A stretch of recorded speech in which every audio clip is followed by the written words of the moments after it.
Oh, howdy all, grab yourself a drink, it's time for some PathOfExile discussion. When patch 3.18 hit, and also when patch 3.17 hit a few months before that, Grunning Games ran major race events, where some of PathOfExile's top players competed in order to defeat newly added bosses as quickly as possible, and the prizes were pretty impressive. I wanted to talk about my feedback of these race events, and also some ideas for a quite different type of event for 3.19's launch that I'd like to propose as an alternative. These were races to kill new bosses that have been added, and the prizes included the right to commission a divination card, and also the right to commission unique items, some of which would drop from these new bosses. Now, unique item commissions and divination card commissions were things that Grinding Games have sold over the years. For a long period of time, they sold divination card commissions. I think at one point they were sold for $620 US. Then they went up to 660, then GGG removed them from sale. Unique items were initially available to commission for $1,000 US, then they were increased to $2,500, and even then they were removed from sale.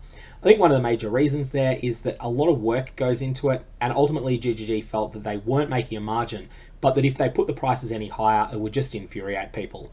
And so ultimately they removed both of them from sale, and now they've made them available exclusively through these sorts of boss kill events.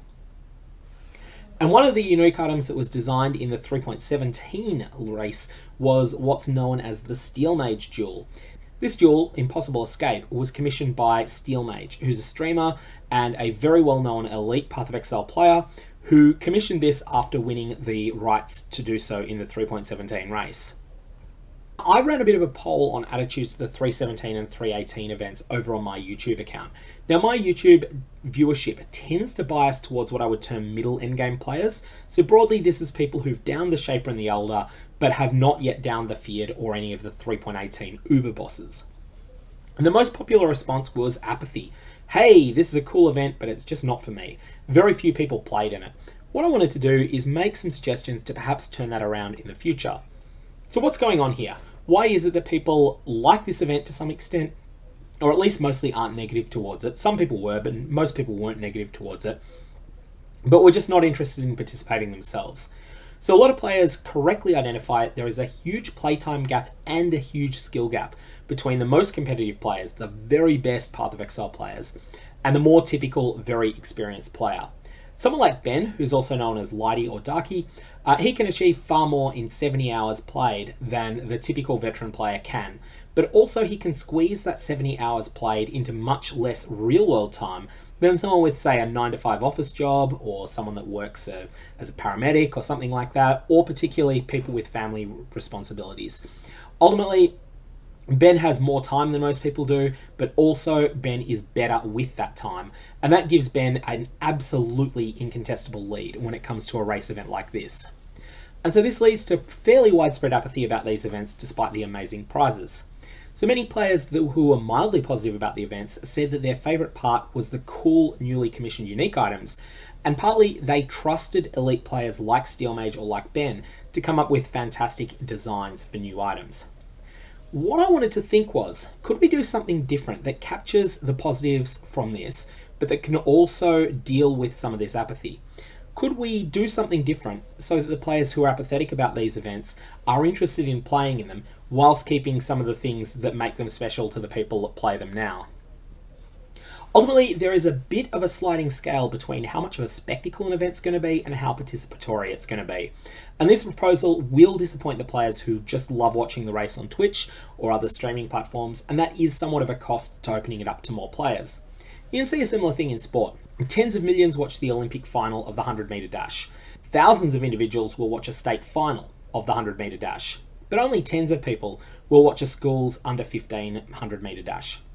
But a lot more can participate in the latter. So why don't we try and propose something that's much more at the participatory end of the scale for 3.19? This certainly does not preclude running exclusive events again in the future, which I think GGG should continue to do, just not for every event to be like that. The 3.17 and 3.18 events focused upon being the best, on beating other players. My 3.19 proposal is going to focus on beating your own past performance, as measured by what achievements are unlocked upon your account. It will achieve this by splitting the player base into divisions based upon their past performance in the game, and will challenge them to achieve things beyond what they've achieved before, but that are not so far beyond their past achievement that it feels like it's completely impossible. So 3 divisions. Firstly, we'll have an open division. All players qualify for this. No matter where you are in the game progression, no matter whether you're Ben or whether you're me, or whether you're someone who's just starting a brand new account. Then there'll be a veteran division. This will be open to players that have at most 3 of the following achievements. Defeat the Maven, defeat Cyrus, Awakener of Worlds, defeat the Searing Exarch, which is called the Scintillating Flame in the achievements, and the Ravenous Maw, which is to defeat the Eater of Worlds. Then there will be a new to endgame category. This will be open to players who have at most 1 of the following achievements. Unforgettable, which is defeating the Elder, Shaper of Worlds, which is defeating the Shaper, and Cirrus, Awakener of Worlds, which is reasonably obviously defeating Cirrus, the Awakener of Worlds. Each of these divisions will have different goals. So in the Elite or Open division, your goal is going to be to defeat at least 3 of the 3.18 Uber bosses within 14 days in solo self-found. Now leave aside whether this is softcore or hardcore, we'll come to that later.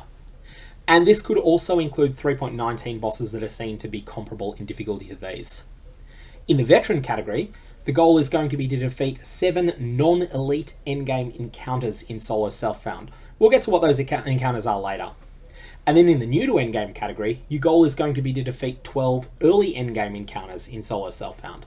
Again, that'll be detailed in a later section of this video. Your prizes will scale with your achievement level. Now, this is not going to be about being first. There will be a prize for being first in the open category, but for most people, it's going to be about a random draw.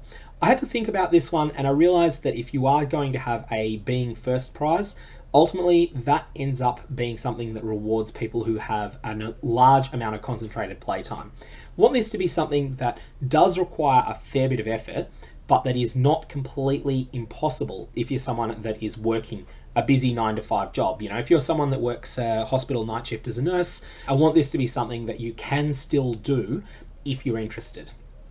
So in the open category, you'll get 3 entries into a draw if you complete all the objectives. You will instead get 5 if you win in hardcore. Winners will get commission prizes, that's draw winners, will get commission prizes of uniques and divination cards, and there'll be a pool for those. Also, all of those who earn a slot in the draw will get a Herald microtransaction.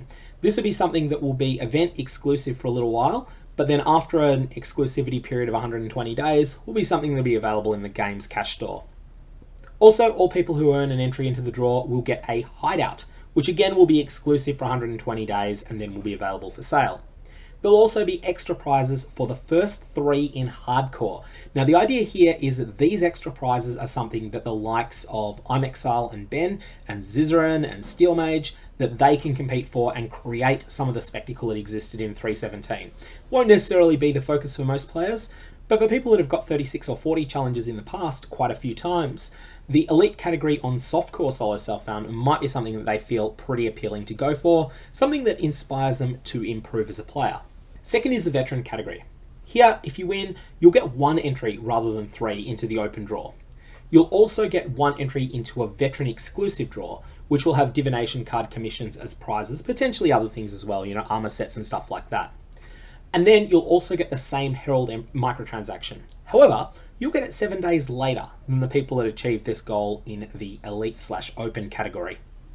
And then the new to endgame category will have its own prize pool as well. Again, if you complete the new to endgame, as long as you qualify for it, then you will receive 1 entry into the open draw. That'll be for the unique item commissions, for the divination card commissions and the like. You'll also receive 1 entry into a new to endgame draw, which will have a divination card commission prize, potentially more than 1. And then you'll also receive the same Herald microtransaction, 100% chance, no RNG involved, but this will be a 14-day delay. So ultimately, if you want the Herald MTX immediately, then push for the open category. But if you're not capable of doing that and you qualify for the veteran category, then you can get it a few days later just by beating the non-elite endgame encounters. Or alternately, if you qualify for the new to endgame category, you can still win the same prize, you just get it a few days later. So what's a non-elite endgame encounter? I've put together a list, and the goal here is to beat 7 of these. Uber Elder, the Maven, Cirrus, the Searing Exarch with mod count 6 or higher, Uber Searing Exarch, Eater of Worlds with mod count 6 or higher, or Uber Eater of Worlds, the Formed with mod count 4 or higher, the Twisted with mod count 5 or higher, the Forgotten with mod count 5 or higher, the Hidden with mod count 3 or higher, the Elder Slayers with mod count 3 or higher, the Cortex, Atzuri in the Alluring Abyss, the Feared at any mod count, Izaro at monster level 83, or the Vox Twins. I'm not sure that this is the exact perfect list. The Vox Twins are probably easier than the rest of that list, even though they are quite an ordeal to unlock in a 14-day event. But ultimately, I think that it's something that could be used as a starting point, and then Grinding Gear Games could potentially refine this after they have a look and see, oh yeah, which were the ones that people beat in their 7, in their pathway, which were the 7 that they got, and then go, okay, well, maybe we decide the Cortex is easier than the rest of this, so maybe we'll remove that from the next one. And then ultimately you could run something similar in the future. And then there's the new to endgame category, where we need to define what an early endgame encounter is. I've come up with 45 ideas here. Some of these are much harder than others. So for instance, Chimera with rare map and 5+ mods is quite a bit harder than just doing the Chimera. But ultimately, the intention here is that you can do a broad swathe of endgame activities, and you can achieve this hopefully within 14 days for a number of players. Like a number of players that push themselves will be able to get 12 of these done, who perhaps have never done any of these in the past, or maybe they've done Izaro at monster level 75 or Adsari at the apex of sacrifice. These are a number of different encounters that people can push themselves to do, and ultimately it's something that they can then end up getting a pretty impressive reward for, and a chance of being part of PathOfExile's enduring legacy if they win the draw for a random divination card commission. As a final point, I want to consider the possibility of players intentionally downranking themselves, so intentionally qualifying for lower tiers of the event than they're actually entitled to by creating new accounts. Now, this is something that's likely to happen on a small scale no matter what Grinding Gear Games does, but I do think that with clever design they can prevent it happening on a large scale. And the way you prevent that is by having prizes that are bound to account. And that's what the Heralds and the Hideouts are for. Players, especially veteran players, love getting a free Herald. They love getting a free Hideout. And that's why these prizes exist. It's so that if someone that's an elite player like Steel Mage decides that they want to try and win the event, they need to do it on their main account. And then at that point, they need to compete in the open event. Yes, Steel Mage could conceivably complete the event on his main account, then create 12 new accounts and try and do the early to endgame on each of those. But because the prizes for beating early to endgame are a smaller draw, that's going to be something that's not going to be as appealing. Ultimately, I think that this is not something you can completely stamp out, but that you can widely discourage, and I think you would find that only a few dozen players at most would try and do this, and not on any massive scale. Largely, the fact that you cannot sell your divination card commissions and you cannot sell your unique item commissions is something that will keep this in check as well. Anyway, that's all I've got on this. May your Valobs have interesting results, and if you've got opinions on this, let me know, including if you would prefer to see the 317 or 318 format repeated, and you think that would be a better event than my proposal for a 319 event. That's useful feedback as well. But otherwise, may your Valobs have interesting results, and I will see you around.